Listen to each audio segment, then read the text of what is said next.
Hi friends, R4iലേക്ക് എല്ലാവർക്കും സ്വാഗതം. November മാസത്തെ അവസാനത്തെ ആഴ്ചയിലേക്ക് മാർക്കറ്റ് കടക്കുമ്പോൾ കഴിഞ്ഞ 3 ആഴ്ചകളിൽ മാർക്കറ്റ് ബെഞ്ച് മാർക്കുകളായ നിഫ്റ്റിയും സെൻസെക്സും അതിൻ്റെ തേർഡ് കോൺസിക്യൂട്ടീവ് വീക്കിൽ തുടർച്ചയായ പോസിറ്റീവ് ക്ലോസിംഗ് നൽകിയതായിട്ട് കാണാം. മാത്രമല്ല കഴിഞ്ഞ ആഴ്ച പുതിയ all time high market create ചെയ്യുകയും ചെയ്തു. ഇപ്പോൾ സോളിഡ് ആയിട്ടുള്ള മാക്രോ എക്കണോമിക് ഇൻഡിക്കേറ്ററുകളും അതുപോലെ തന്നെ സപ്പോർട്ടീവ് ആയിട്ടുള്ള ഗ്ലോബൽ ട്രെൻഡുകളും ഇതൊക്കെ അനുകൂലമാണെങ്കിലും റിസർവ് ബാങ്കിന്റെ മോണിറ്ററി പോളിസി കമ്മിറ്റി മീറ്റിംഗിനോട് മുന്നോടിയായിട്ടുള്ള ഒരു കോഷ്യസ് അപ്രോച്ചും അതുപോലെ തന്നെ GDP ഡാറ്റ അനൗൺസ്മെന്റിന് വേണ്ടിയിട്ട് മാർക്കറ്റ് കാത്തിരുന്നതും ഇതൊക്കെ കാരണം ലാസ്റ്റ് ട്രേഡിംഗ് സെഷനിൽ മാർക്കറ്റിൽ ഒരു ഫ്ലാറ്റ് ക്ലോസിംഗ് ആണ് നമ്മൾ കണ്ടത്. ഇപ്പോൾ കഴിഞ്ഞ ആഴ്ച ഓവറോൾ നമ്മൾ നോക്കുകയാണെങ്കിൽ നിഫ്റ്റി 50 0.52% അപ്സൈഡ് ആയിട്ട് കാണാം. യഥാർത്ഥത്തിൽ ബ്രോഡ് മാർക്കറ്റിലും എല്ലാ ഇൻഡെക്സുകളും പോസിറ്റീവിൽ ക്ലോസ് ചെയ്തിട്ട് കാണാം. ഇപ്പോൾ നിഫ്റ്റി നെക്സ്റ്റ് 50 0.68% ലാസ്റ്റ് വീക്ക് അപ്പാണ്. അതുപോലെ നിഫ്റ്റി മിഡ് ക്യാപ് 150 1.1% അപ്പാണ്. അതുപോലെ നിഫ്റ്റി സ്മോൾ ക്യാപ് 250യും ഫ്ലാറ്റ് ടു പോസിറ്റീവ് ക്ലോസിംഗ് ആണ് 0.05%. അതുപോലെ നിഫ്റ്റി മൈക്രോ ക്യാപ് 250യും 0.28% അപ്സൈഡ് ആണ്. അപ്പോൾ മാർക്കറ്റിന്റെ ആ ഒരു ഡെപ്ത് അത് മൊത്തത്തിൽ ഒരു ബുള്ളിഷ് പോസിറ്റീവ് സൈഡിൽ നിൽക്കുന്നതായിട്ട് കാണാം. കഴിഞ്ഞ ആഴ്ച നമ്മൾ മാർക്കറ്റ് മൂഡ് ഇൻഡെക്സ് നോക്കിക്കഴിഞ്ഞാൽ തന്നെ ആദ്യത്തെ 3 ദിവസങ്ങളിൽ അത് ഫിയർ സോണിലായിരുന്നെങ്കിലും ലാസ്റ്റ് 2 ട്രേഡിംഗ് സെഷനിൽ അത് ഗ്രീഡ് സോണിലേക്ക് മാറിയതായിട്ടും കാണാം. സെക്ടർ വൈസ് നോക്കുകയാണെങ്കിൽ ഇപ്പോൾ പ്രധാനപ്പെട്ട പല സെക്ടേഴ്സും പോസിറ്റീവിൽ തന്നെയാണ് കഴിഞ്ഞ ആഴ്ച നിന്നത്. ഇപ്പോൾ നിഫ്റ്റി ബാങ്ക് ഇൻഡെക്സ്, അതുപോലെ Nifty financial services, Nifty auto, Nifty FMCG, IT, media, metal, pharma, PSU bank, private bank, health care index പോലെയുള്ള പ്രധാനപ്പെട്ട പല ഇൻഡെക്സുകളും പോസിറ്റീവിലാണ്. അണ്ടർ പെർഫോം ചെയ്തത് റിയാലിറ്റിയും കൺസ്യൂമർ ഡ്യൂറബിൾസും ഓയിൽ ആൻഡ് ഗ്യാസും മാത്രമാണെന്ന് കാണാം. അപ്പോൾ അടുത്ത ആഴ്ച മാർക്കറ്റിൽ ട്രിഗർ ചെയ്യാൻ പോകുന്ന പ്രധാനപ്പെട്ട ഇവന്റുകളിലേക്ക് നമ്മൾ നോക്കുകയാണെങ്കിൽ കഴിഞ്ഞ ഫ്രൈഡേ വന്നിട്ടുള്ള ഇന്ത്യയുടെ GDP ഗ്രോത്ത് ഡാറ്റ അത് 8.2% എന്നുള്ള സ്ട്രീറ്റ് എസ്റ്റിമേഷനെ ബീറ്റ് ചെയ്തുകൊണ്ടുള്ള ഒരു ഡാറ്റയാണ്. അപ്പോൾ ഈ ഒരു സർപ്രൈസ് ആയിട്ടുള്ള ഒരു ഡാറ്റ കഴിഞ്ഞ 6 ക്വാർട്ടറിലെ GDPയുടെ ഏറ്റവും ഹയസ്റ്റ് ആയിട്ടുള്ള ഒരു ഡാറ്റയാണ്. കഴിഞ്ഞ വർഷം ഇതേ ക്വാർട്ടറിൽ 5.6% ഉണ്ടായിരുന്ന സ്ഥാനത്താണ് ഈ രീതിയിലുള്ള ഒരു വമ്പിച്ച ജമ്പ് നമ്മൾ കാണുന്നത്. ഇപ്പോൾ വളരെ പ്രതികൂലമായ ഒരു സാഹചര്യത്തിൽ പ്രത്യേകിച്ച് അമേരിക്കയുമായിട്ടുള്ള ഇന്ത്യയുടെ ആ ഒരു ട്രേഡ് അനിശ്ചിതത്വം നിലനിൽക്കുമ്പോൾ താരിഫ് 50% ഒക്കെ ഉയർത്തിക്കൊണ്ട് തികച്ചും പ്രതികൂലമായ ഒരു സാഹചര്യത്തിൽ ഇത്തരത്തിലൊരു GDP വന്നത് തികച്ചും മാർക്കറ്റിനെ അത്ഭുതപ്പെടുത്തിയിരുന്നു. അപ്പോൾ ഇവിടെ അമേരിക്കയിലേക്കുള്ള കയറ്റുമതിയിൽ ഇടിവുണ്ടായിട്ടുണ്ടെങ്കിലും അതിന് ടാക്കിൾ ചെയ്യാൻ വേണ്ടിയിട്ടുള്ള പല മെഷേഴ്സും എക്സ്പോർട്ട് മേഖലയിൽ നടന്നതായിട്ട് കാണാം. ഇപ്പോൾ ഉദാഹരണത്തിന് ജംസൺ ജ്വല്ലറി ആയിരുന്നു പ്രധാനപ്പെട്ട അമേരിക്കയിലേക്കുള്ള ഒരു കയറ്റുമതി. അത് 76% കുറഞ്ഞിരുന്നു. പക്ഷെ അവിടെ ഈ ജംസൺ ജ്വല്ലറി കൂടുതലായിട്ട് UAE, ഹോങ്കോങ്, ബെൽജിയം തുടങ്ങിയ രാജ്യങ്ങളിലേക്ക് ഡൈവേഴ്സിഫൈ ചെയ്തതുകൊണ്ട് മൊത്തത്തിലുള്ള കയറ്റുമതിയിൽ വെറും 1.5% ഇടിവാണ് ഉണ്ടായിട്ടുള്ളത്. അതുപോലെ ഓട്ടോ കമ്പോണന്റുകൾ അമേരിക്കയിലേക്കുള്ള കയറ്റുമതി 12% കുറഞ്ഞിരുന്നുവെങ്കിലും ജർമ്മനി, UAE, തായ്ലാൻഡ് എന്നിവിടങ്ങളിലേക്കുള്ള കയറ്റുമതി 8% വർദ്ധിച്ചു. അതുപോലെ മറൈൻ പ്രൊഡക്റ്റുകൾ പ്രത്യേകിച്ച് പ്രോൺസ് ആൻഡ് ഷ്രിംസ് പോലെയുള്ള മേഖലയിൽ 7.4% അമേരിക്കൻ ഇറക്കുമതി കുറഞ്ഞെങ്കിലും ആകെ കയറ്റുമതി 16% വർദ്ധിച്ചിരുന്നു. കാരണം China, Vietnam, Russia, Canada, Britain പോലുള്ള രാജ്യങ്ങളിലാണ് അവിടെ കയറ്റുമതി ഡൈവേഴ്സിഫൈ ചെയ്തത്. അതുപോലെ സ്പോർട്സ് ഗുഡ്സ്, അതുപോലെ കോട്ടൺ ഗാർമെന്റ്സിൽ ഒക്കെ ഈ ഒരു ചേഞ്ചസ് ഉണ്ടായിരുന്നു. പ്രത്യേകിച്ച് ഗാർമെന്റ്സ് മേഖലയിൽ 25% വരെയുള്ള ഒരു കുറവ് അമേരിക്കയിലെ കയറ്റുമതിയിൽ ഉണ്ടായിരുന്നെങ്കിലും മറ്റ് രാജ്യങ്ങളിലേക്ക് കയറ്റുമതി വർദ്ധിപ്പിച്ചതുകൊണ്ട് ആ ഒരു ഇടിവ് കുറക്കാൻ സാധിച്ചു. 6 മുതൽ 10% വരെ മാത്രമുള്ള ഒരു ഇടിവാണ് ടെക്സ്റ്റൈൽ മേഖലയിൽ ഉണ്ടായിട്ടുള്ളത്. അപ്പോൾ മൊത്തത്തിൽ നോക്കുമ്പോൾ ഇന്ത്യയുടെ ആകെ കയറ്റുമതി ഏകദേശം 11% കുറഞ്ഞിട്ടുണ്ടെങ്കിലും ഇത്തരത്തിൽ എക്സ്പോർട്ട് ഡൈവേഴ്സിഫൈ ചെയ്തതും അതുകൂടാതെ തന്നെ പ്രധാനപ്പെട്ട ഒരു മാസ്റ്റർ സ്ട്രോക്ക് എന്ന് പറയുന്നത് GST റിഡക്ഷൻ ആണ്. അതുണ്ടാക്കിയിട്ടുള്ള കൺസംഷൻ വർധനവും മാനുഫാക്ചറിങ് വർധനവും ഒക്കെ ഈ GDPയുടെ വളർച്ചയ്ക്ക് സഹായിച്ചു എന്ന് വേണം മനസ്സിലാക്കാൻ.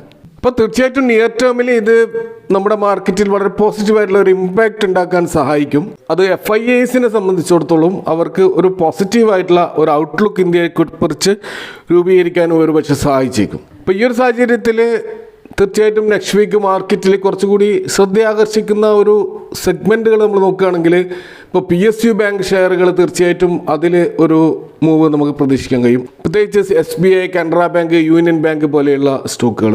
അതുപോലെ മാനുഫാക്ചറിങ് സെഗ്മെൻറ്റിലുള്ള സ്റ്റോക്കുകൾ പ്രത്യേകിച്ച് Asian Paints, Larsen and Toubro, Mahindra and Mahindra, Bajaj auto, Cochin shipyard, Mazagon dock ship builders പോലെയുള്ള സ്റ്റോക്കുകളിലും ഒരു ഇമ്പാക്റ്റ് നമുക്ക് പ്രതീക്ഷിക്കാൻ കഴിയും. അപ്പോൾ ഇത്തരത്തിലുള്ള ഒരു പോസിറ്റീവായിട്ടുള്ളൊരു GDP, IMF ഒരു പക്ഷേ ഇന്ത്യയുടെ റേറ്റിംഗ് അപ്ഗ്രേഡ് ചെയ്യാനുള്ള ഒരു സാധ്യതയുണ്ട്. അതുപോലെ FIAസിൻ്റെ ആ ഒരു ട്രെൻഡ് റിവേഴ്സലിൻ്റെ സാധ്യതയും നമുക്ക് തള്ളിക്കളയാൻ കഴിയില്ല. അതുകൊണ്ട് തന്നെ മിഡ് ക്യാപ്പ് സ്മോൾ ക്യാപ്പ് സെഗ്മെൻറ്റിൽ അവരിപ്പോൾ തികച്ചും ബിയറിഷാണ്. അപ്പോൾ ആ ഒരു മേഖലയിലേക്ക് FIA-DAS വരികയാണെങ്കിൽ ആ ഒരു ബ്രോഡ് മാർക്കറ്റിൽ ഒരു മുന്നേറ്റം നമുക്ക് പ്രതീക്ഷിക്കാൻ കഴിയും. എന്നാൽ FIAസിൻ്റെ ലാസ്റ്റ് ഫ്രൈഡേ ആക്ടിവിറ്റി നമ്മൾ നോക്കിക്കഴിഞ്ഞാൽ 3795 കോടിയുടെ ഒരു സെല്ലിംഗ് അവർ നടത്തിയിട്ടുണ്ടായി. അപ്പോൾ ഈ മാസം ഇതുവരെ 17,500 കോടിയുടെ ഒരു സെല്ലിംഗ് ആണ് FIAs നടത്തിയിട്ടുള്ളത്. എന്നാൽ നമ്മൾ ജൂലൈ, ഓഗസ്റ്റ്, സെപ്റ്റംബർ മാസത്തിലുള്ള ഹെവി സെല്ലിങ്ങുമായിട്ട് കമ്പയർ ചെയ്യുമ്പോൾ FIAസിൻ്റെ സെല്ലിംഗ് കുറവാണ്. പ്രത്യേകിച്ച് കഴിഞ്ഞ ഒക്ടോബർ മാസം അത് വലിയ തോതിൽ കുറഞ്ഞിരുന്നു. 2346 കോടിയുടെ ഒരു FIA സെല്ലിംഗ് മാത്രമാണ് ഒക്ടോബറിൽ ഉണ്ടായത്. പക്ഷെ നവംബറിൽ അത് വീണ്ടും കൂടുകയാണ് ഉണ്ടായത്. അപ്പോൾ ഇപ്പോഴും FIAസിൻ്റെ ആ ഒരു ഫ്ലോ വരാനുള്ള ഒരു ട്രെൻഡ് റിവേഴ്സൽ ഇനിയും മാർക്കറ്റിൽ ദൃശ്യമായിട്ടില്ല. കഴിഞ്ഞ ആഴ്ചകളിൽ തന്നെ ചില ദിവസങ്ങളിൽ അവർ ബയേഴ്സ് ആയിരുന്നു, ചില ദിവസങ്ങളിൽ അവർ സെല്ലേഴ്സ് ആയിരുന്നു. അപ്പോൾ സർക്കംസ്റ്റാൻസസ് ചേഞ്ച് ചെയ്യുമ്പോൾ മാത്രമാണ് അവർ വലിയ തോതിൽ പൊസിഷൻ എടുക്കുന്നത്. ഇപ്പോൾ Nifty all time high create ചെയ്ത ദിവസം അവർ 4000 കോടിയുടെ ഒരു ബൈങ് നടത്തിയായിട്ട് കാണാം. അത്തരത്തിൽ വളരെ പോസിറ്റീവായിട്ടുള്ള മാർക്കറ്റ് ഔട്ട്ലുക്ക് വരുമ്പോൾ അവർ തീർച്ചയായിട്ടും അവരുടെ സ്റ്റാൻഡ് അവർ ചിലപ്പോൾ ചേഞ്ച് ചെയ്തേക്കാം. അപ്പോൾ ഇന്ത്യയുടെ ആ ഒരു ഇമ്പ്രൂവ് ആയിട്ടുള്ള കോർപ്പറേറ്റ് ഏർണിങ്സും അതുപോലെ വരാൻ പോകുന്ന Q3, Q4 നല്ല തോതിലുള്ള ഒരു ഗ്രോത്ത് ഉണ്ടാകും എന്നുള്ള ഒരു പ്രതീക്ഷയൊക്കെ നിലനിൽക്കുന്നുണ്ട്. കൂടാതെ FY27 15 to 16% ഒരു ഏർണിങ്സ് ഗ്രോത്ത് ഇന്ത്യൻ മാർക്കറ്റിൽ പൊതുവെ എല്ലാ ബ്രോക്കറേജ് ഫേമുകളും റിസർച്ച് ഫേമുകളും ഒരു കൺസെൻസസോടുകൂടി പ്രവചിച്ചതായിട്ട് നമുക്ക് കാണാൻ കഴിയും. അപ്പോൾ FIAസിൻ്റെ ആ ഒരു ഇൻഫ്ലോ തിരിച്ചു വരിക എന്നത് നമ്മുടെ മാർക്കറ്റിൻ്റെ മുന്നോട്ടുള്ള കുതിപ്പിന് വളരെ അത്യന്താപേക്ഷിതമാണ്. അപ്പോൾ അടുത്ത ആഴ്ച നമ്മുടെ മാർക്കറ്റിൽ വളരെ ക്രൂഷ്യൽ ആയിട്ടുള്ള ഒരു ഇവന്റ് എന്ന് പറയുന്നത് RBIയുടെ MPC മീറ്റിംഗ് ആണ്. അപ്പോൾ ഡിസംബർ 3-ാം തീയതി ആരംഭിക്കുന്ന MPC മീറ്റിംഗ് ഡിസംബർ 5-നാണ് അവസാനിക്കുക. ഡിസംബർ 5-ന് ഫ്രൈഡേ RBI ആ റിപ്പോ റേറ്റ് അതിൻ്റെ ഡിസിഷൻ അനൗൺസ് ചെയ്യുന്ന ദിവസമായിരിക്കും. ഇപ്പോൾ കഴിഞ്ഞ ഓഗസ്റ്റിൽ 5.5% എന്നുള്ള റിപ്പോ റേറ്റിൽ എത്തിയതിനു ശേഷം യാതൊരു കട്ടും ഉണ്ടായിട്ടില്ല. ഇപ്പോൾ അനുകൂലമായ സാഹചര്യം, പ്രത്യേകിച്ച് ഇൻഫ്ലേഷൻ കുറഞ്ഞതും GDP വളർന്നതും ഇതൊക്കെ തീർച്ചയായിട്ടും ശക്തമായ സമ്മർദ്ദം RBIയുടെ മേൽ റേറ്റ് കട്ടിന് വേണ്ടി ഉണ്ട് എന്നുള്ളതും വളരെ നോട്ട് ചെയ്യേണ്ട ഒരു കാര്യമാണ്. അതുപോലെ നമ്മൾ മാർക്കറ്റിൽ നെക്സ്റ്റ് വീക്ക് പ്രതീക്ഷിക്കുന്ന മറ്റൊരു പ്രധാനപ്പെട്ട ഡാറ്റ ഓട്ടോ സെയിൽസ് ഡാറ്റയാണ്. അത് ഡിസംബർ 1-ന് റിലീസ് ചെയ്യും. ഇപ്പോൾ പാസഞ്ചർ വെഹിക്കിളിലും 2 വീലേഴ്സിലും കമേഴ്ഷ്യൽ വെഹിക്കിൾസും ഒക്കെ പ്രത്യേകിച്ച് ഈ GST റേറ്റ് കട്ടും അതുപോലെ തന്നെ ഫെസ്റ്റിവൽ ഡിമാൻഡും ഒക്കെ കൂടിച്ചേർന്നുകൊണ്ടുള്ള ശക്തമായ ഒരു ഡാറ്റ വരികയാണെങ്കിൽ ഓട്ടോ ഇൻഡെക്സിൽ ശക്തമായ ഒരു മുന്നേറ്റം പ്രതീക്ഷിക്കാം. എന്നാൽ അവിടെ ഒരു സോഫ്റ്റ് ആയിട്ടുള്ള നമ്പേഴ്സാണ് വരാൻ പോകുന്നതെങ്കിൽ അത് തീർച്ചയായിട്ടും റൂറൽ കൺസംഷൻ കുറഞ്ഞതിൻ്റെ ഒരു തെളിവായിട്ട് കണക്കാക്കേണ്ടി വരും. അപ്പോൾ ഓട്ടോ സെയിൽസ് ഡാറ്റ വളരെ ഇമ്പോർട്ടൻ്റ് ആണെന്ന് നമുക്ക് മനസ്സിലാക്കാം. മറ്റൊന്ന് മാർക്കറ്റിൽ ട്രിഗർ ചെയ്യാൻ പോകുന്നത് US-ൽ നിന്ന് വരുന്ന ഡാറ്റകളായിരിക്കും. നമുക്കറിയാം US മാർക്കറ്റിൽ അടുത്ത ആഴ്ച ഫുൾ ഡേ വർക്കിംഗ് ആണ്. ഇപ്പോൾ വെനസ്ഡേ ഇൻഫ്ലേഷനുമായിട്ട് ബന്ധപ്പെട്ട ഡാറ്റകൾ പ്രതീക്ഷിക്കുന്നുണ്ട്. അതുപോലെ നാഷണൽ എംപ്ലോയ്മെൻറ്റ് റിപ്പോർട്ട് വരുന്നുണ്ട്. അതുപോലെ പേഴ്സണൽ കൺസംപ്ഷൻ എക്സ്പെൻഡിച്ചർ ഡാറ്റ ഉണ്ട്.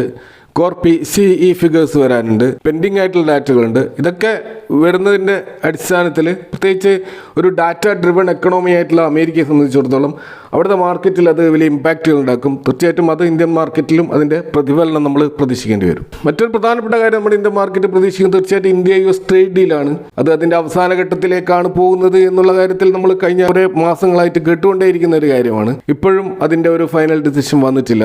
അത് എത്രമാത്രം നീണ്ടുപോകുന്നുവോ അത് നമ്മുടെ മാർക്കറ്റിനെ നെഗറ്റീവായിട്ട് ബാധിക്കുന്നുണ്ട്. പ്രത്യേകിച്ച് ഇന്ത്യൻ റൂപ്പി ഡിപ്രിസിയേഷൻ അതിൻ്റെ ഒരു പ്രധാന കാരണമാണ്. ഇപ്പോൾ ലാസ്റ്റ് വീക്ക് നമ്മൾ കണ്ടത് 89.15 എന്നുള്ള ഡോളറിനെതിരെയുള്ള ഇന്ത്യൻ റുപ്പിയുടെ വാല്യൂ പിന്നീട് വീണ്ടും വർദ്ധിച്ചിട്ട് 89.35 ലാസ്റ്റ് ഫ്രൈഡേ ഉണ്ടായിരുന്നത്. അപ്പോൾ ഈ ഒരു ഇന്ത്യൻ റുപ്പി വീക്ക്നെസ് തിരിച്ചു വരണമെങ്കിൽ ഈ India-US ട്രേഡ് ഡീലുമായിട്ടുള്ള ഒരു ഫൈനൽ ഡിസിഷൻ ഉണ്ടായാൽ മാത്രമേ റുപ്പി കൂടുതൽ ശക്തിപ്പെടുകയുള്ളൂ.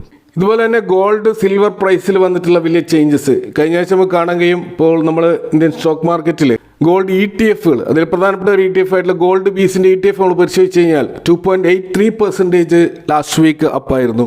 അതേസമയം സിൽവർ ബീസ് 7.14% അപ്പായതായിട്ടും കാണാം. സിൽവറിൻ്റെ കുതിപ്പ് തികച്ചും അൺയൂഷ്വൽ ആയിട്ടുള്ള ഒരു ഗ്രോത്താണ് നമ്മൾ കാണുന്നത്.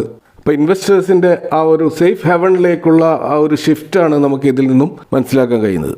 എന്നാൽ സിൽവർ എത്രമാത്രം സേഫ് ഹെവൺ ആണോ എന്നുള്ളത് മറ്റൊരു ചോദ്യമാണ്. ഇനി മാർക്കറ്റിൻ്റെ ഒരു ടെക്നിക്കൽ ഔട്ട്ലുക്ക് നമ്മൾ നോക്കുകയാണെങ്കിൽ ഇപ്പോൾ ചാർട്ടിൽ 25,330, 26,500 എന്നുള്ളൊരു പ്രധാനപ്പെട്ട ലെവലുകളാണ്. അപ്പോൾ 25,330 ബ്രേക്ക് ആണെങ്കിൽ 26,500 വരെ നിഫ്റ്റി പോകാനുള്ള സാധ്യതകളാണുള്ളത്. ഡൗൺ സൈഡിലേക്ക് വന്നു കഴിഞ്ഞാൽ 25,900 ഒരു ഫസ്റ്റ് സപ്പോർട്ടാണ്. അത് ബ്രേക്ക് ആണെങ്കിൽ 25,700 അടുത്ത സപ്പോർട്ട്. അതിന് മുകളിലൊക്കെ ട്രേഡ് ചെയ്യുമ്പോൾ പോലും മാർക്കറ്റ് തീർച്ചയായിട്ടും അത് ബുള്ളിഷ് ഒരു ടെറിട്ടറിയിലാണ് ഉള്ളത് എന്ന് നമുക്ക് മനസ്സിലാക്കാം. ഫ്യൂച്ചർ ആൻഡ് ഓപ്ഷൻ മാർക്കറ്റിൽ ഓപ്പൺ ഇൻട്രസ്റ്റ് നോക്കുകയാണെങ്കിൽ ഹൈയസ്റ്റ് ഓപ്പൺ ഇൻട്രസ്റ്റ് ഇപ്പോൾ 26,500 കോൾ സൈഡിൽ കാണുന്നത്. അതുപോലെ പുട്ട് സൈഡിൽ 26,000 ഹൈയസ്റ്റ് ഓപ്പൺ ഇൻട്രസ്റ്റ്. അപ്പോൾ മാർക്കറ്റിൻ്റെ ഒരു റേഞ്ച് ഏകദേശം ഈ 26,500-നും 26,000-നും ഇടയിലാണ് കൂടുതലായിട്ടുള്ള ഓപ്പൺ ഇൻട്രസ്റ്റുകൾ നമ്മൾ കാണുന്നത്. അപ്പോൾ ഈ ഒരു റേഞ്ചിൽ തന്നെ മാർക്കറ്റ് നിൽക്കുമെന്നാണ് ഇത് നൽകുന്ന സൂചനകൾ. ഇനി മാർക്കറ്റിൽ ഇപ്പോൾ 3 IPOകൾ നെക്സ്റ്റ് വീക്ക് ഓപ്പൺ ആവുന്നതായിട്ട് കാണാം. അതിൽ പ്രധാനപ്പെട്ട ഒരു IPO മീഷോ എന്ന് പറയുന്ന ഓൺലൈൻ പ്ലാറ്റ്ഫോമിൻ്റെ IPO ആണ്. കാരണം അതിൻ്റെ ഇഷ്യൂ സൈസ് 5,421 കോടിയുടെ വലിയൊരു ഇഷ്യൂ സൈസുള്ള ഒരു IPO ആണ്. ഇപ്പോൾ ഡിസംബർ 3 ഓപ്പൺ ചെയ്തിട്ട് ഡിസംബർ 5 അവസാനിക്കുന്ന ഈ ഒരു IPO അതിൻ്റെ ഒരു ഫൈനാൻഷ്യൽസ് നമ്മൾ പരിശോധിച്ച് കഴിഞ്ഞാൽ റവന്യൂ 26% ഒരു ഇംപ്രൂവ് നമുക്ക് ഇയറിൽ കാണുന്നുണ്ടെങ്കിലും പ്രോഫിറ്റിൽ ഇപ്പോഴും ഈ കമ്പനി ലോസിലാണെന്ന് കാണാൻ കഴിയും. അപ്പോൾ തുടർച്ചയായി ലോസ് മേക്കിംഗ് കമ്പനി ആയിട്ടാണ് ഈ ഒരു പ്ലാറ്റ്ഫോം ബിസിനസ്സുള്ള കമ്പനി കാണാൻ കഴിയുന്നത്. അതുകൊണ്ട് തന്നെ ഒരു മീഡിയം ടു ലോങ് ടേം ഇൻവെസ്റ്റ്മെന്റിന് ഇത് എത്രമാത്രം അനുയോജ്യമാണ് എന്ന് നമുക്ക് സംശയിക്കേണ്ടി വരും. എങ്കിലും ലിസ്റ്റിംഗ് ഗെയിൻ സാധ്യത തീർച്ചയായിട്ടും ഉണ്ട്. കാരണം ഇതൊരു ഓൺലൈൻ പ്ലാറ്റ്ഫോം ആയതുകൊണ്ടും ഇൻവെസ്റ്റേഴ്സിന് വളരെയധികം പരിചിതമായിട്ടുള്ള ഫെമിലിയർ ആയിട്ടുള്ള ഒരു സ്റ്റോക്ക് ആയതുകൊണ്ടും ശക്തമായിട്ടുള്ള ഒരു ഡിമാൻഡ് ചിലപ്പോൾ ഈ IPOയിൽ ഉണ്ടായേക്കാം.